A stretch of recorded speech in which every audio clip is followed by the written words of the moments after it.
Thoothukudi road show வந்து ரொம்ப என்ன மெய்சிலிர்க்க வச்சுது. எம்ஜிஆருக்கு அப்புறம் இப்படி ஒரு பெரும் கூட்டம் ஒரு தலைவனை நம்பி எதிர்பார்த்து வர்றதுன்றது தமிழ்நாட்டு வரலாற்றில் இதுவரையில் நடந்தது இல்லைங்க. எம்ஜிஆருக்கு அப்புறம் விஜய்க்கு தாங்க.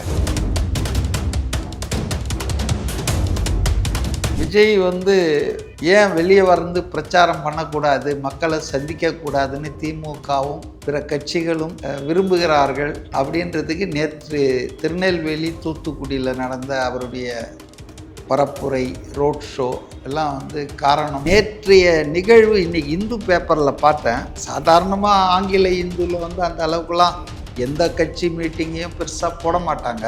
பட் சி ஆஃப் ஹியூமனிட்டி, மனித கடல், மனிதர்களின் கடல் தூத்துக்குடியில் அப்படின்னு அவங்களே எழுதுகிற அளவுக்கு இன்னைக்கு பரப்புரை பார்த்தீங்கன்னா ரொம்ப பிளிஸ்டரிங் அட்டாக் பண்ணாருங்க. அவருடைய அந்த விமர்சனம் என்பது ரொம்ப கூர்மையாக இருந்தது. ரொம்ப துணிச்சலாக பேசினார். அந்த ஆடியன்ஸுடைய ரியாக்ஷன், அவங்களுடைய எக்ஸ்ப்ரெஷன், அவங்களுடைய பாடி லாங்குவேஜ் எல்லாம் பார்த்தா அவ்வளோ கனெக்டிவிட்டி இருக்குங்க. அதாவது அவர் சொல்கிறத அப்படியே உள்வாங்கிறாங்க, அப்படியே ரியாக்ட் பண்ணுறாங்க, துள்ளுறாங்க, ஆர்ப்பரிக்கிறாங்க. இந்த மாதிரி ஒரு ஆடியன்ஸை வேற எந்த தலைவருக்கும் பார்க்க முடியல. உண்மையிலேயே இன்றைக்கு மக்கள் செல்வாக்கு படைத்த அரசியல் தலைவர் ஒருத்தர் தமிழ்நாட்டில் இருக்கிறாருன்னா அது தாவேகா தலைவர் விஜய் தான். நேற்று திருநெல்வேலியில் நான் இன்னொரு முக்கியமான விஷயம் என்னன்னா, தென் மாவட்டங்களில் சாதி அடிப்படையில் தான் வாக்கு கிடைக்கும், ஜாதி அடிப்படையில் தான் தேர்தலில் வெற்றி அடைய முடியும்னு ஒரு பெரிய இதை வந்து கட்டமைத்து வச்சுருக்காங்க இல்லையா பல காலமாக. அதெல்லாம் சுக்குநூறாக நேற்று உடஞ்சிடுச்சு. தேர்தல் முடிவுகள் அதைத்தான் காட்டப்போம். விஜய் வந்து இஸ் அபோவ் ஆல்.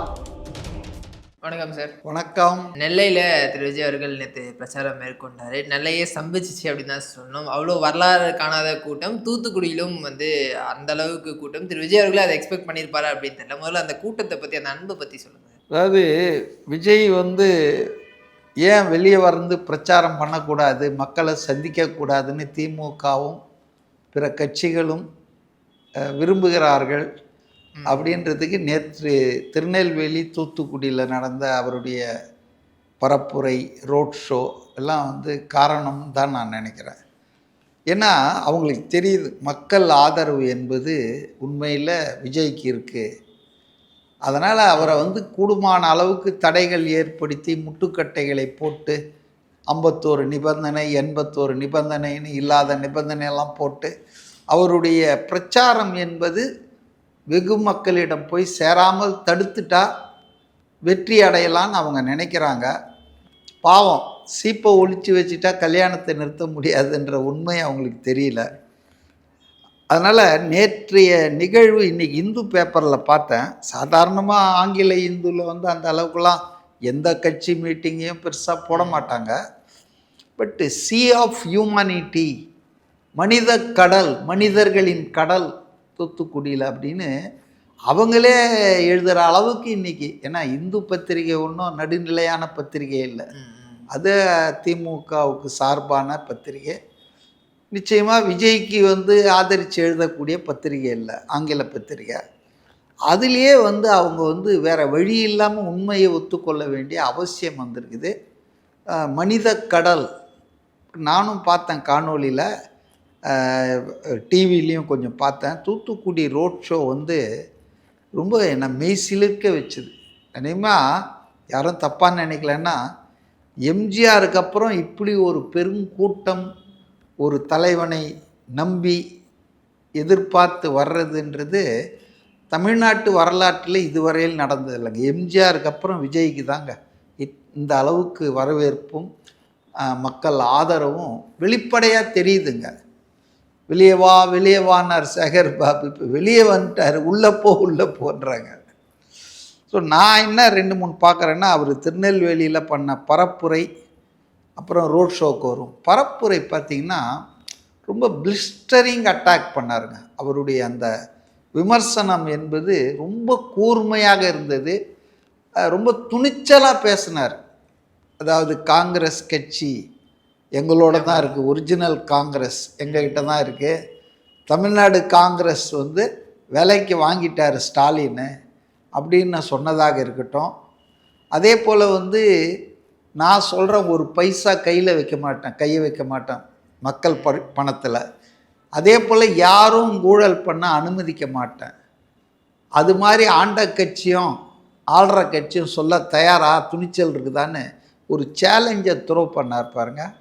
எல்லாம் உண்மையிலே ரொம்ப நல்ல விஷயமாக தான் நான் பார்க்குறேன். அதே போல் நேற்று பல விஷயங்களை நல்லா உடைச்சி பேசினாருங்க.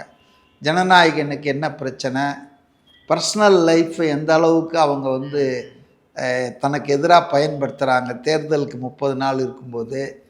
அதே போல் கரூரில் அந்த ஒரு விஷயத்தை வந்து துயரத்தை எப்படி தன் தலையில் ஒரு பெரிய சதியாக சுமத்த முயற்சி பண்ணாங்க அப்படின்னு பல விஷயங்களை நேற்று மனம் திறந்து பேசினார்னோன்னா சொல்லலாம்.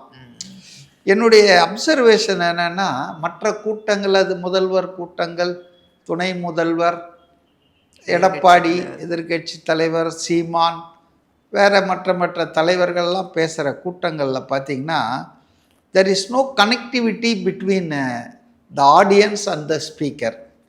அவர் பேசிகிட்டு இருப்பார், அவருக்கு தோணுது, அவர் நினைக்கிறதெல்லாம். ஆடியன்ஸில் இருக்கவங்க தெய்வமேன்னு கேட்டுட்ருப்பாங்க. அதாவது ஒரு இன்வால்மெண்ட் இருக்காது. ஒரு கெமிஸ்ட்ரின்னு சொல்லுவாங்கல்ல சில திரைப்படத்தில். இப்போ இவருக்கும் அந்த ஹீரோயினுக்கு நல்ல கெமிஸ்ட்ரி ஒர்க் அவுட் ஆகுதுன்னு.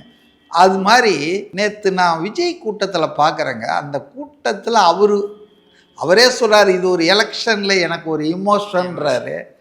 இது வந்து ஒரு சாதாரணமான ஒரு தேர்தல் நினச்சிக்காதீங்க, இது ஒரு வித்தியாசமான தேர்தல், ஒரு 40-50 வருஷம் கழித்து நடக்கிற ஒரு தேர்தல், இதே மாதிரி தேர்தல் உடனே நடக்காது அப்படின்ற அளவுக்கு அவர் பேசும்போது அந்த ஆடியன்ஸுடைய ரியாக்ஷன், அவங்களுடைய எக்ஸ்ப்ரெஷன், அவங்களுடைய பாடி லாங்குவேஜ் எல்லாம் பார்த்தா அவ்வளோ கனெக்டிவிட்டி இருக்குங்க.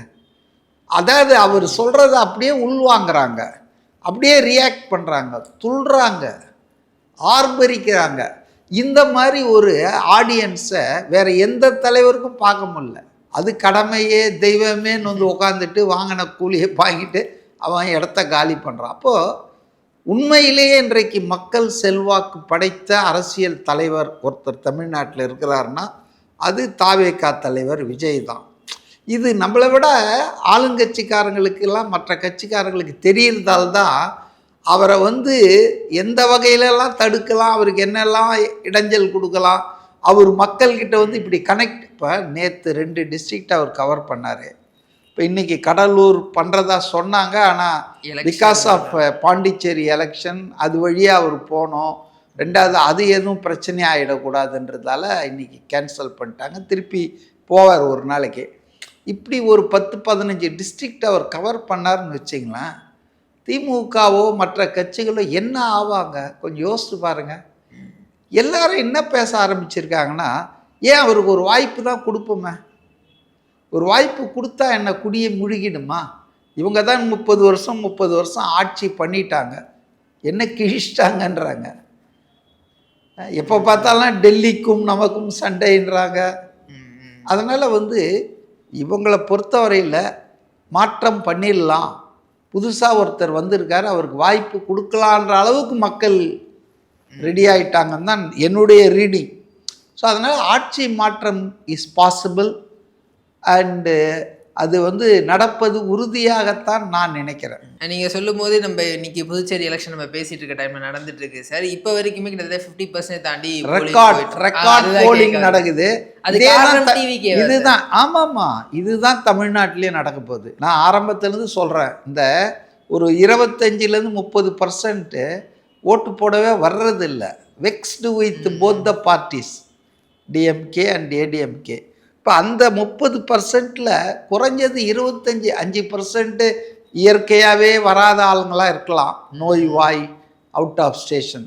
ஒரு 20% சாலிடாக விஜய்க்காக வந்து ஓட்டு போட போகிறாங்க. அது இதுவரையில் திமுகவோ அதிமுகவுக்கோ ஓட்டு போட்ட கூட்டம் அல்ல, ஓட்டு போடக்கூடாதுன்றதுக்காகவே தேர்தலில் வந்து வாக்களிக்கிற வாய்ப்பை நழுவ விட்டவர்கள். இப்போ அந்த குரூப் சாலிடாக வந்து ஒரு 20% வந்து விஜய்க்கு போட போகிறாங்க. ஏன்னா அவங்க ஓட்டு வேறு யாருக்கும் போகிறது இல்லை, ரைட்டா? அதே போல் இன்றைக்கி திமுக, அதிமுக, காங்கிரஸ், இதில் இருக்கிறவங்கெல்லாம் போன முறை போட்டவங்கெல்லாம் இந்த முறை மாற்றி போடுறதுக்கு தயாராகிட்டாங்கன்றது நமக்கு அப்படி பார்த்தா தெரியுது. நாடி துடிப்பு பல்ஸுன்னுவாங்க இல்லையா, மக்களின் நாடி துடிப்பு புரியுது. நேற்று திருநெல்வேலியில் நான் இன்னொரு முக்கியமான விஷயம் என்னன்னா, 2 விஷயம் சொல்லணும்.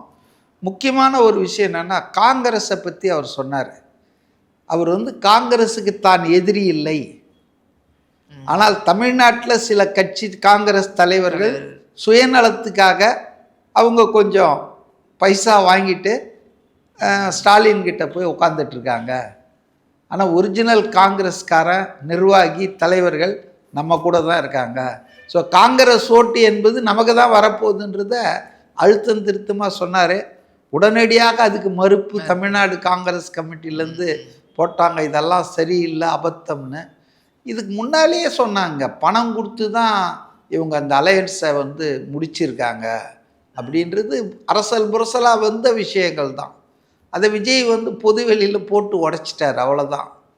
அதே போல் இன்னைக்கு காலையில் நான் பேப்பரில் பார்த்தேன், பிரவீன் சக்கரவர்த்தி காங்கிரஸ் கட்சியினுடைய அந்த இன்டலெக்சுவல் பிரிவு தலைவர், ராகுல் காந்திக்கு மிக நெருக்கமானவர், அவர் என்ன சொல்கிறாருன்னா, நான் விஜயை சந்தித்து பேசுனதெல்லாம் தனிப்பட்ட முறையில் கிடையாது, நான் வந்து என்னுடைய தலைமை அனுப்பியதின் வாயிலாகத்தான், அதற்காக நான் ஒன்றும் தனிப்பட்ட இண்டிபெண்ட்டாக இண்டிவிஜுவலாக அவர் சந்தித்தார் அப்படின்னு செல்வ பெருந்தகை பல நேரங்களில் சொன்னார் இல்லையா. அதெல்லாம் உண்மை இல்லை.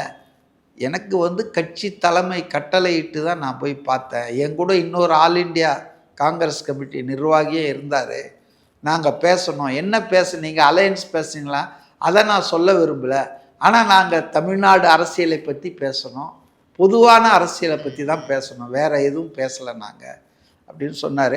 ஸோ காங்கிரஸில் வந்துங்க டிவைடட் ஒப்பீனியன் தான் இருக்குது. தமிழ்நாட்டில் சில செல்ஃபிஷ் லீடர்ஸ், செல்வ பெருந்தகை, சிதம்பரம், இந்த மாதிரி சில ஆட்களுக்கு தேவைகள் இருக்குது, அவங்க சுயநல விஷயங்கள் இருக்குது. அதனால் அவங்க வந்து திமுகவோடவே இருக்கலாம் அப்படின்ற மாதிரி நினைக்கிறாங்களே தவிர, காங்கிரஸ் கட்சி வளரணும், அது விரிவடையணும், அது வந்து இன்னும் அதிக அளவில் பரவணும் அப்படின்னு சொல்கிறவங்க எல்லாருக்குமே இது வந்து இந்த கூட்டணி போனது வந்து அவங்களுக்கு விருப்பம் இல்லைங்க. ஸோ அலையன்ஸில் வந்து திமுகவும் வந்து ரொம்ப கட்டாயப்படுத்தி 28 சீட்டு வாங்கிட்டாங்கன்ற உணர்வில் இருக்காங்க திமுககாரம். ஸோ இந்த அலையன்ஸ் வில் நாட் ஒர்க். எத்தனை தொகுதியில் இது ஒர்க் அவுட் ஆகாது, ஒருத்தர் கிராஸ் பர்பஸில் தோக்கடிப்பாங்கன்னு தெரியாது. But Congress DMK alliance gel ஆகாது, அது வந்து ஃபீல்டு லெவலில் ஒர்க் ஆகாதுன்றது நமக்கே தெரிஞ்ச விஷயந்தான். அதனால் வந்து விஜய் நேற்று சொன்னது அது ஒரு விஷயம். 2வது விஷயம் என்னென்னா, திருநெல்வேலி, தூத்துக்குடி, விருதுநகர், இந்த மாதிரி இந்த தென் மாவட்டங்களை எப்படி நம்ம ஆட்கள் அடையாளப்படுத்துவாங்கன்னா, அது ஒரு குறிப்பிட்ட சமூகத்தினர் வந்து ஓட் பேங்க்கு, அந்த சமூகத்தில் ஆதிக்கம் செலுத்துபவர்கள் தான் அங்கே வந்து இது பண்ண முடியும், இங்கே வேறு ஒரு பாலிட்டிக்ஸ்லாம் இல்லைன்னாங்க. அதுக்கேற்ற மாதிரி சில தலைவர்கள் வந்து டிடிவி தினகரன், பன்னீர்செல்வம், சசிகலா, இது போல் சில தலைவர்கள் வந்து அந்த சமூகத்து தங்கள் பாக்கெட்டில் இருக்க மாதிரிலாம் போஸ்ட் கொடுத்துட்ருக்காங்க. ஆனால் அதெல்லாம் உண்மை இல்லைங்க.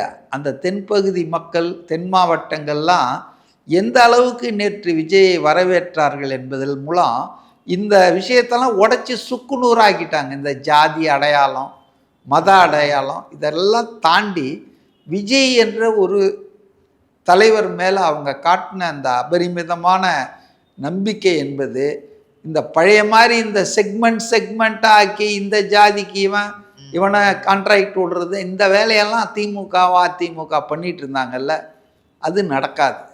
நான் பேர் சொல்ல விரும்பலை, முக்குளத்தோர் அது இதுன்னு. பட் தென் மாவட்டங்களில் சாதி அடிப்படையில் தான் வாக்கு கிடைக்கும், ஜாதி அடிப்படையில் தான் தேர்தலில் வெற்றி அடைய முடியும்னு ஒரு பெரிய இதை வந்து கட்டமைத்து வச்சுருக்காங்க இல்லையா பல காலமாக. அதெல்லாம் சுக்குநூறாக நேற்று உடஞ்சிடுச்சு. தேர்தல் முடிவுகள் அதைத்தான் காட்டப்போம். விஜய் வந்து இஸ் அபோவ் ஆல். பேர் ஜோசப் விஜய்ன்னு அவர் சொல்லிக்கிட்டாலும் நிச்சயமாக அவரை யாரும் ஒரு குறிப்பிட்ட மதத்துக்கு சொந்தக்காரராகவோ குறிப்பிட்ட இடத்துக்கு சொந்தக்காரராகவோ பார்க்கல. அவர் வந்து எம்ஜிஆரை போல அவர் வந்து இதெல்லாம் கடந்த அபவ் ஆல் தான் இருக்கார். ஸோ அதனால் இந்த ஒரு விஷயத்தையும் நேற்று அவர் வந்து காட்டினார். சார் தென் விஜய் மாவட்டங்கள் வந்து யாருடைய கோட்டை ஆக போகுதுன்றத இன்றைக்கி நமக்கு லேட்டாக தெரிஞ்சிக்க வேண்டிய. அதுவும் இந்த தூத்துக்குடி ரோட் ஷோ பாருங்கள், பயங்கரங்க. அதாவது எள்ளு போட்டால் எண்ணெய் ஆகிடும் போல இருக்குது. என்னால் நம்ப முடியல, அந்த அளவுக்கு அடர்த்தியான கூட்டம். அந்த ரோட் ஷோ பார்த்த உடனே கடலூர் ரோட் ஷோக்கு அனுமதி ரத்து பண்ணானுங்க. இது என்னடா இது வம்பா போச்சு, நாளைக்கு கடலூர்லையும் இப்படி ஆச்சுன்னா. அதனால் உடனடியாக நல்ல வேலை சில நல்ல மாற்றங்கள்லாம் நேற்று நடந்தது. சீஃப் செக்ரட்டரி ஷிஃப்டடு, அதே போல் இந்த தேவாசீர்வாதம் டேவிட்சன் ஆசீர்வாதமா அவரை மாற்றினாங்க. நம்ம சீக்கிரமாகவே அந்த எஃப்ஐஆர் நேருக்கு எதிரான அந்த இடி கேஸில் எஃப்ஐஆர் பதியப்படும் நான் நினைக்கிறேன். அதுக்காகத்தான் இந்த 2 பேரை மாற்றியிருக்காங்க. ஏன்னா அதை வந்து டிஜிபி அதை எஃப்ஐஆர் போடணுன்னு ஆர்டர் போடணுன்னா அவருக்கு வந்து சீஃப் செக்ரட்டரி பர்மிஷன் கொடுக்கணுமா. அப்போ அந்த 2 பேரையும் மாற்றிட்டாங்க. இனிமேல் வந்து அந்த எஃப்ஐஆர் போடப்படுவதும் அதன் அடிப்படையில் இடி உள்ளே வருவதும், அது வந்து மு.க. ஸ்டாலின், நேரு, அவர் தம்பி எல்லார் வீட்டு கதவை தட்டுவதும் அடுத்த சில வாரங்களில் நிகழும் தான். அதனால தான் இவர் அலறாரு, கண்டனமாக தெரிவிச்சிருந்தார் சார். பயங்கர கண்டனம் தெரிவிக்கிறார். ஏன்னா இவருடைய ஒரு கையாக வெட்டிகிட்டு இருக்காங்க இப்போ தேர்தல் ஆணையம். இன்னும் சில பேர் இருக்காங்க, இன்னும் சில அதிகாரிகள் இருக்காங்க, இன்க்ளூடிங் சிட்டி போலீஸ் கமிஷனர் அவரும். அது மாதிரி ஆட்கள்லாம் மாற்றணும், அவங்களுக்கு எந்த போல் டியூட்டியும் கொடுக்கக்கூடாது. அதனால் பார்த்தீங்கன்னா நேற்று இது ஒரு நல்ல டெவலப்மெண்ட்டாக இருக்குது. விஜயினுடைய primary complaint against these officers அது ஒரு உந்து சக்தியாக இருந்திருக்கலாம். தேர்தல் ஆணையத்தில் இது மாதிரி இவங்களை பற்றிலாம் அவர் கம்ப்ளைண்ட் கொடுத்துருக்காரு. அது என்ன கேட்டால் இந்த சென்னை மாவட்டத்துக்கு குமரகுருபரன் ஒருத்தரை போட்டிருக்காங்கல்ல, 16 தொகுதி, ரொம்ப சென்சிட்டிவான தொகுதி. அவர் வந்து பயாஸ்டாக இருக்கார், சேகர் பாபுக்கு ரொம்ப நெருக்கமாக இருக்கார். அதனால் அவரை மாற்றணும் எலெக்ஷன் கமிஷன். அதுக்கும் தாவேக்காலேருந்து கொடுக்கணும்னு நினைக்கிறேன்.